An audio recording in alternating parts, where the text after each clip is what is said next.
Gentlemen, welcome back to another episode of the Manson on Air show, and we are talking about the cost index schedules with relation to PFPX today.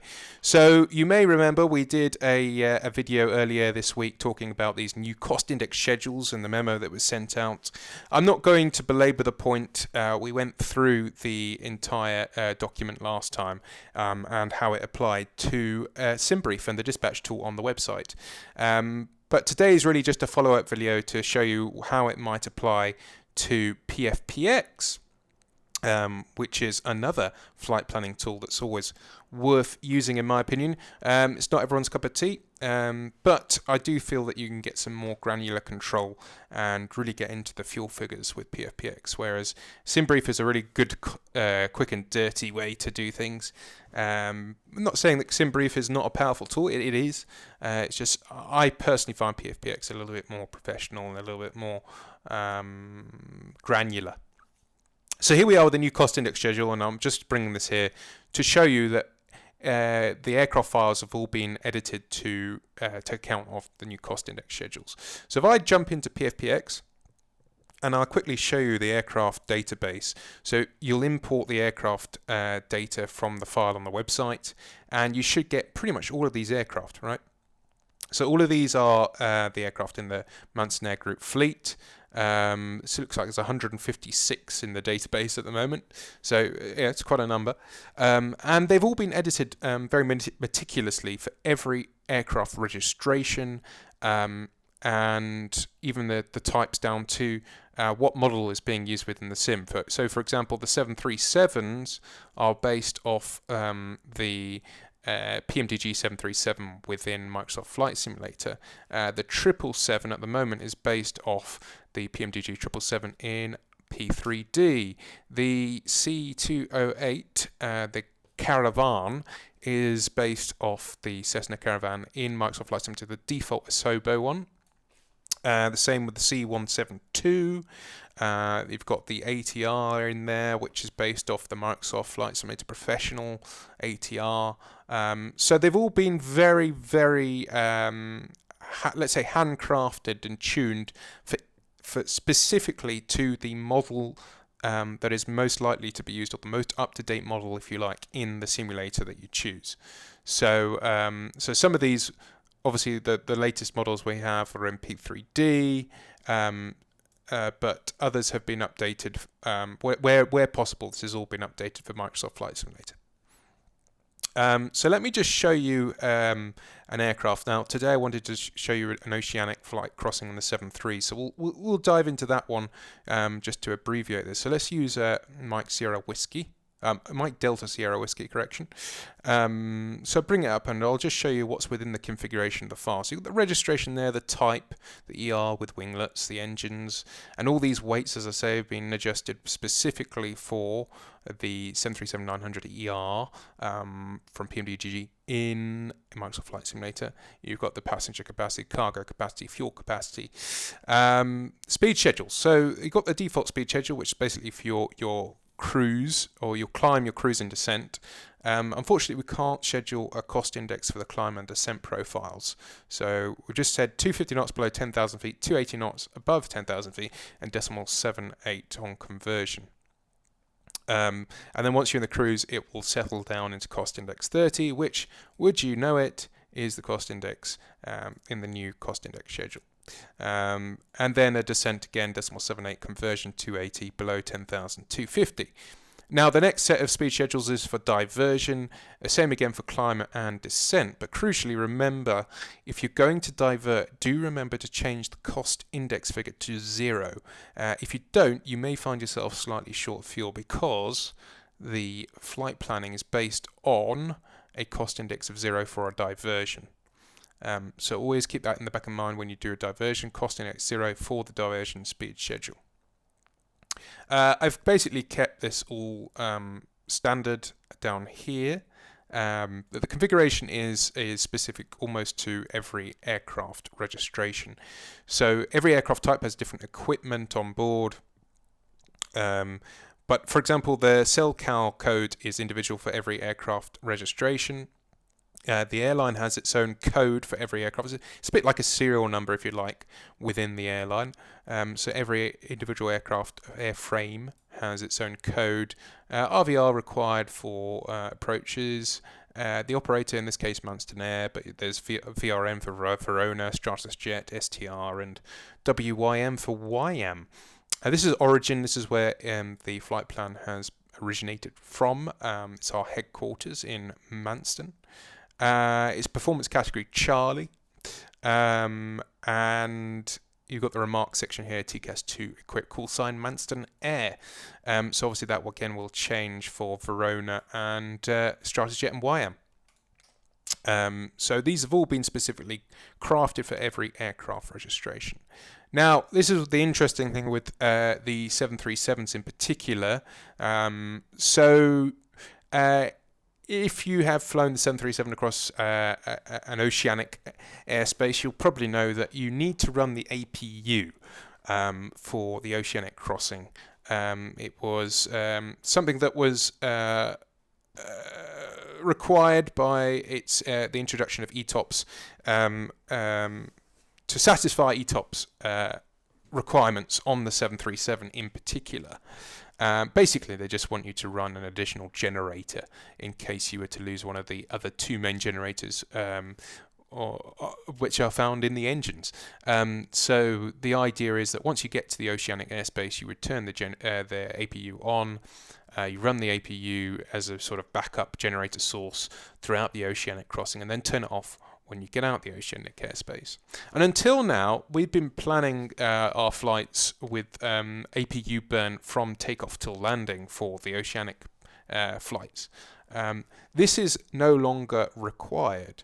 And in fact, that was not really a true representation of what was going on, right? Because we didn't leave the APU on from takeoff till landing. In fact, it was a worse case scenario than what we had previously. So now, this EDTO schedule, if you like, or scenario, includes this APU on from EDTO entry to EDTO exit. So the APU fuel burn will take account from the time that you enter the oceanic airspace, if you like, to the end of it. So you don't need to do anything when you're doing the flight planning to get this to work, and I'll show you it in action now. So if I actually turn it off for now, we'll go back to what we used to do previously, save aircraft time. So it's Mike Delta Sierra Whiskey. Let's apply, and I've started a flight plan already. It's the MA Manston Air 2300 from Manston to Halifax. I've got 100 passengers on board. You can see Mike Delta Sierra Whiskey is already in the box here. We've got cost index 30, which came up automatically.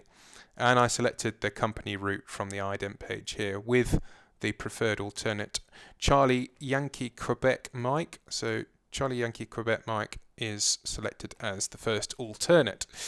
Now if I go ahead and let me clear this, I'll show you this later.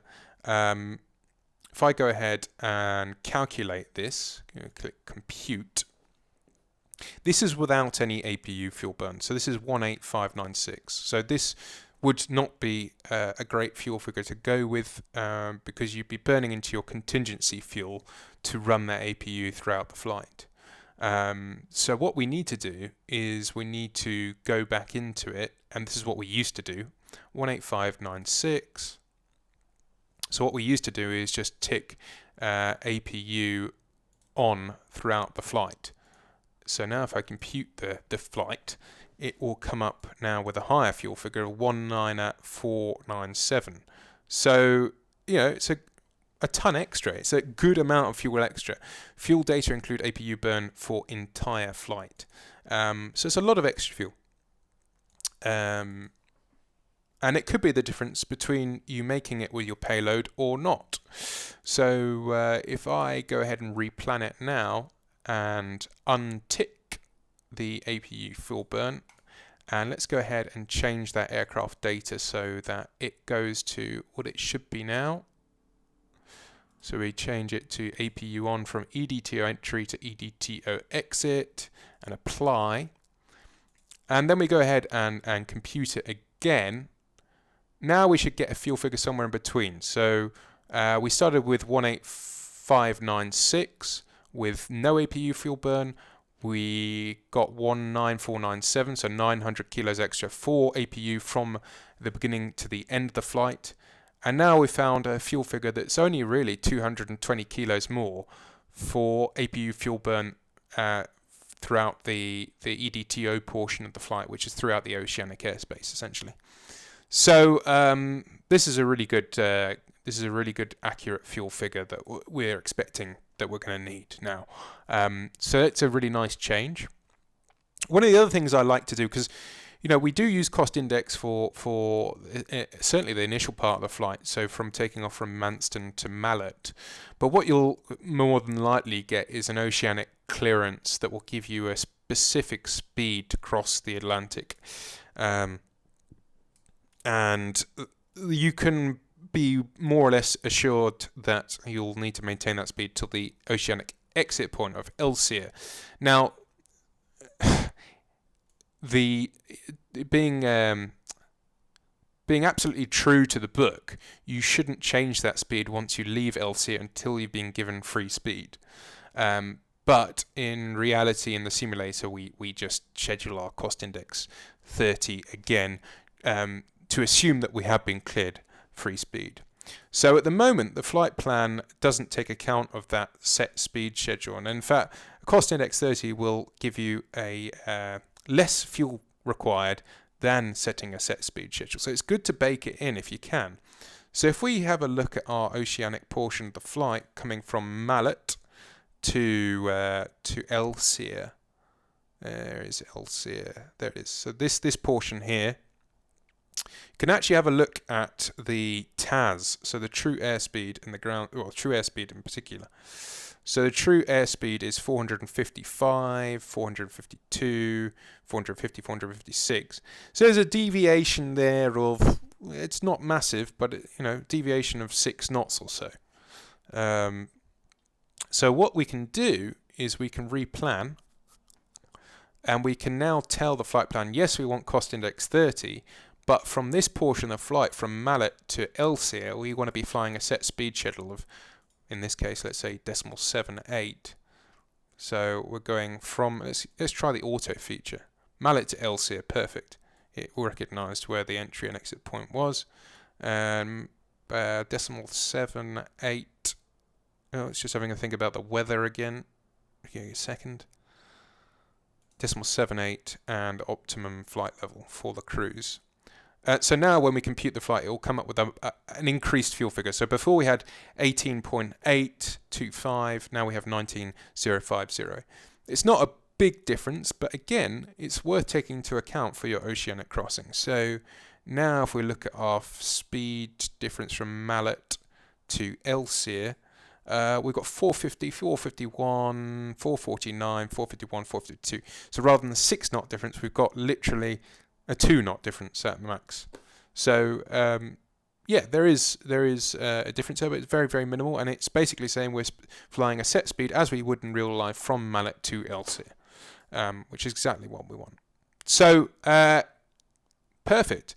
Now let's just have a quick look at other aircraft to prove the point that their cost indexes have all been baked in correctly. So let's have a look at a 787. I believe these have been left to the 787 figures from the P3D rendition of the 787, the pay-wear model. And it's just because it's slightly better than the one in MSFS. So if we take this one, it should be 25. It is 25. So that's working perfectly. Let's have a look at the 777-300. 300. This should be 29. It's 29. Perfect. 747-400, so it's Tango Foxtrot Alpha Alpha Lima. So let's have a look at Alpha Alpha Lima. That should be 90. It's 90. Let's have a look at Alpha Alpha Delta, which is a 400 freighter, should be 50. It's 50. And let's have a quick look at the dash 8 Foxtrot. So dash 8, 747-8. Let's have a look at MSU. Should be 70. It is 70. Perfect. So all the aircraft are being configured correctly. And as you can see here, for the aircraft that I could schedule an econ cruise and descent, climb and descent, I have done. So here is an econ climb, basically saying you'll be climbing with the cost index of 70, both in the climb and the descent. And the same for the diversion speed schedule, with that cost index of 0. So that's basically how the cost indexes have been integrated into PFPX. Thank you very much for watching this video, and thank you also for taking the time to check out the PFPX specifics to do with the Oceanic crossing in the 737. Take care, guys. All the best, and I'll speak to you very soon. Bye-bye.